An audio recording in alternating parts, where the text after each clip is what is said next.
প্রত্যেক বছরের মতন এই বছরও আমি ঘরে সরস্বতী ঠাকুরের পুজো করেছি। আর আগের বছরের ঠাকুরটাই আমি রেখে দিয়েছি, কারণ আমি এটা 3 বছর পুজো করব।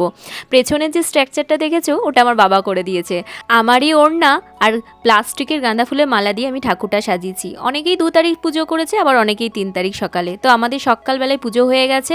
এরপর আমি পুষ্পাঞ্জলি দিয়ে ঘন্টুর কাছে গেছি জেঠুমাদের বাড়িতে পুজো দেখবার জন্য। এদিকে ঠাকুরমশাই ঠাকুরকে মালা পরিয়ে সমস্ত কিছু রেডি করে নিল। তারপর আমাদের এখানেও পুজো হয়ে গেল। আমরা 3 বোন মিলে এরপর ঘুরতে বেরোবো, তাই জন্য সবাই মিলে তাড়াতাড়ি রেডিও হয়ে গেছি। তারপর খাওয়া দাওয়া সেরে বেরিয়েছি। প্রথমে হাততলা এসেছি।